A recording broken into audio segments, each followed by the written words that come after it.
ভূতের গল্প না, সত্যি।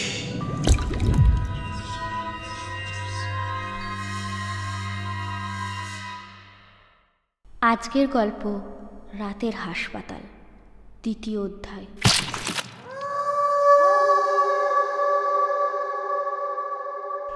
হাসপাতাল, যেখানে সকলে নিজের চিকিৎসা করার জন্য যায়, কিন্তু যদি সেখানে থাকে অতৃপ্ত আত্মার বাস, তাহলে রাতের হাসপাতালের দ্বিতীয় অধ্যায়ে সবাইকে স্বাগত। যারা যারা প্রথম অধ্যায়টা শোনোনি তারা আগে প্রথম অধ্যায়টা শুনে নাও, তাহলে পুরো গল্পটা বুঝতে তোমাদের সুবিধা হবে। গল্পটা যদি তোমাদের ভালো লাগে তাহলে অবশ্যই লাইক করবে। যারা যারা এখনো পর্যন্ত আমাদের চ্যানেলটি সাবস্ক্রাইব করোনি তারা কিন্তু অবশ্যই সাবস্ক্রাইব করে নেবে। তাহলে চলো শুরু করি আজকের গল্প।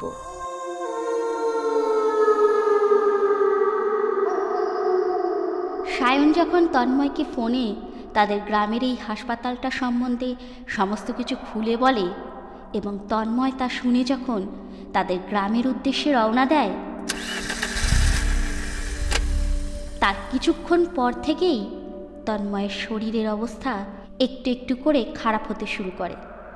সে একা কলকাতা থেকে সন্ধেবেলা গাড়ি চালিয়ে আসছিল। যখন সে নতুন হাটের সেই হাসপাতালের সামনে আসে তখন রাত 11টা। হাসপাতালটা নতুন হাটে ঢোকার আগেই ছিল।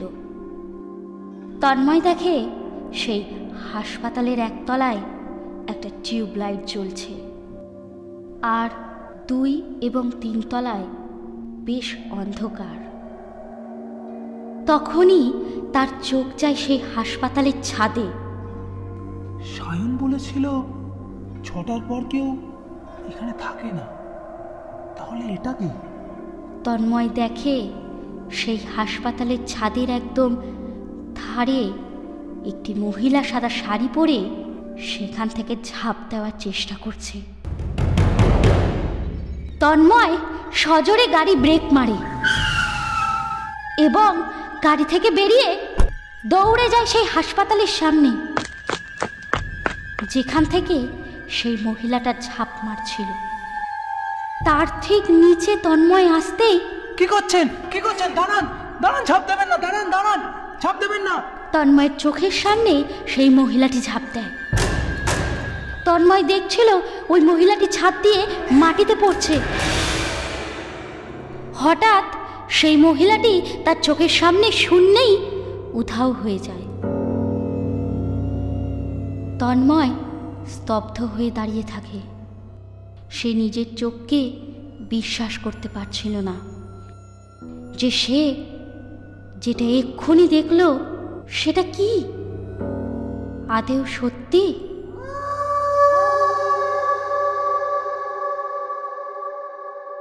তন্ময় গাড়ির দিকে ফিরে আসে এবং গাড়িতে উঠে বসে।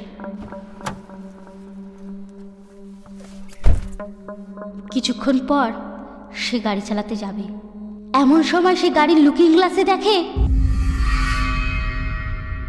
সেই মহিলাটা তার গাড়ির পিছনের সিটেই বসে আছে। তন্ময় পিছনে ঘুরতেই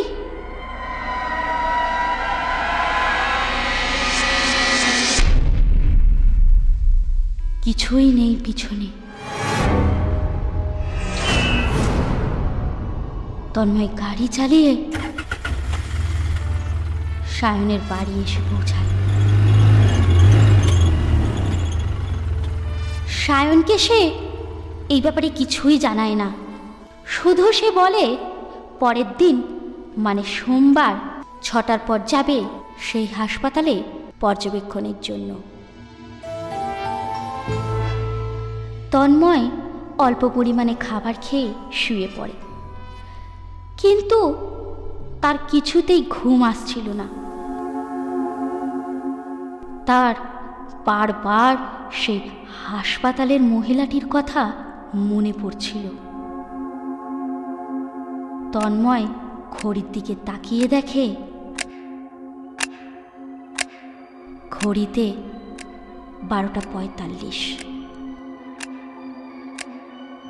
সে বিছানা ছেড়ে ওঠে এবং রেডি হয়ে কাউকে কিছু না বলে বেরিয়ে যায় সেই হাসপাতালের উদ্দেশ্যে। সায়নের বাড়ি থেকে কাছেই ছিল সেই হাসপাতালটা, তাই তন্ময় পায়ে হেঁটেই যায় সেখানে। তন্ময় সেখানে আসতেই সে শুনতে পায় হাসপাতালের ভিতরে কারা যেন কথা বলছে এবং সেই আওয়াজটা আসছিল 2 তলা এবং 3 তলা দিয়ে। হাসপাতালের সামনে লাইট জ্বলছিল বলে সে পিছনের দিকে যায়। অন্ধকারের মধ্যে তেমন কিছু দেখা যাচ্ছিল না। চারিদিকে গাছের শুকনো পাতার উপর দিয়ে চলতে চলতে সে হাসপাতালের পিছনে এসে দেখে সেখানে একটা ভাঙা জানলা। সেটা দিয়েই তন্ময় ভিতরে ঢোকে। তন্ময় ভেতরে ঢুকতেই তার মনে হলো কেউ যেন তাকে দেখে ছুটে পাশের ঘরে ঢুকে গেল। হাসপাতালটার বাইরের ঘরগুলোতে লাইট জ্বলছিল, কিন্তু তন্ময় যে ঘরটায় ঢুকছিল সেটা ঘুটঘুটে অন্ধকার। আর তন্ময় ঠিক করে চলতেও পারছিল না, যেন মনে হচ্ছিল কেউ জল আর তেল ফেলে রেখেছে মেঝেতে। তন্ময় তার পকেট দিয়ে মোবাইলটা বার করে এবং ফোনের টর্চটা জ্বালায়। সেই টর্চের আলো নিচের দিকে মারতেই সে দেখে চারিদিকে কাঁচা রক্ত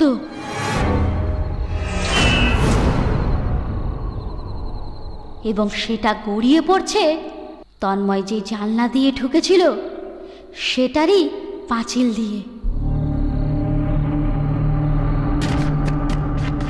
তন্ময় আস্তে আস্তে সেই রক্তটা লক্ষ্য করে টর্চের আলো উপরের দিকে মারে।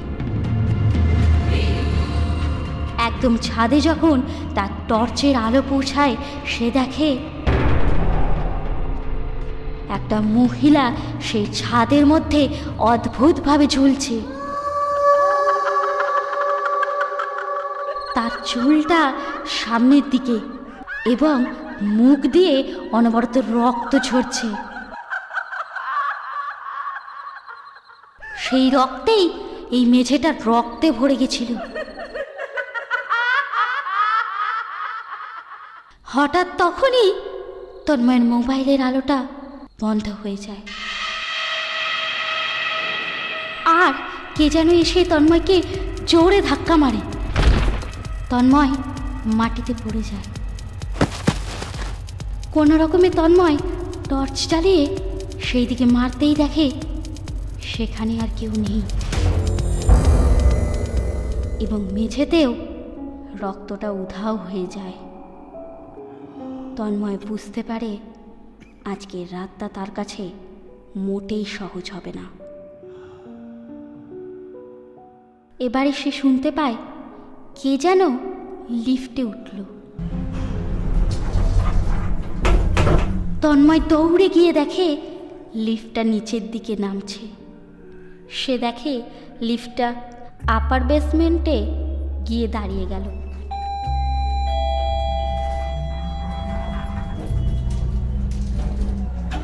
তন্ময় লিফটের বোতাম টেপে লিফটটা যখন উপরে উঠে আসে সেও লিফটের মধ্যে চেপে আপার বেসমেন্টের বোতাম টেপে লিফটটা নিচের দিকে নামতে শুরু করে। সে লিফটে উঠেই শুনতে পাচ্ছিল যেন অনেকে নিচে আছে এবং তারা কোনো কিছুর ব্যাপারে ফিস ফিস করে কথা বলছে। লিফটটা যত আপার বেসমেন্টের কাছে আসতে থাকে তাদের কথা অস্পষ্ট এবং দূরে যেতে থাকে। লিফটটা আপার বেসমেন্টে এসে থামতেই সেই জায়গাটা একেবারে নিস্তব্ধ হয়ে যায়।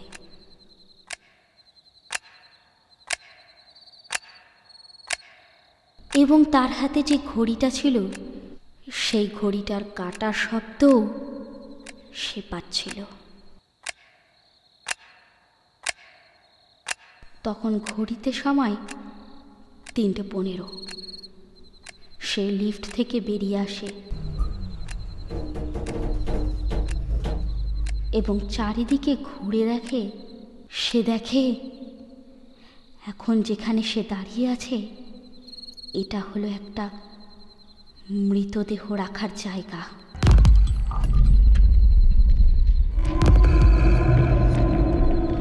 চারিদিকে কেবল মৃতদেহই পড়ে আছে, কিন্তু এখানে সে তেমন কিছু অনুভব করতে পারে না। হঠাৎ সে শোনে তার উপরের ঘরে কে যেন হেঁটে বেড়াচ্ছে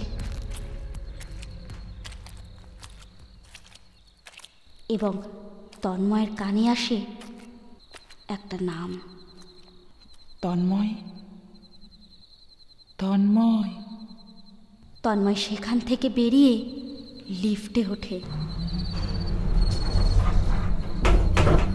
এবং উপরে আসে।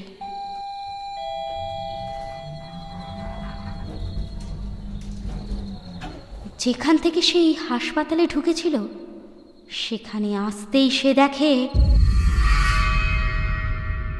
তন্ময়ের নিথর দেহ সেখানেই পড়ে আছে।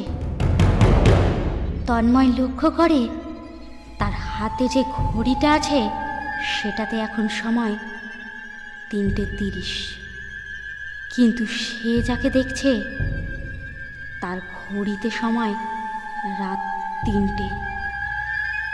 তার মানে যখন সে ওই ভয়ঙ্কর মহিলাটিকে দেখেছিল ওই ছাদের মধ্যে, তখনই তন্ময় হার্ট ফেল করে এবং সে সেখানেই নিজের দেহত্যাগ করে।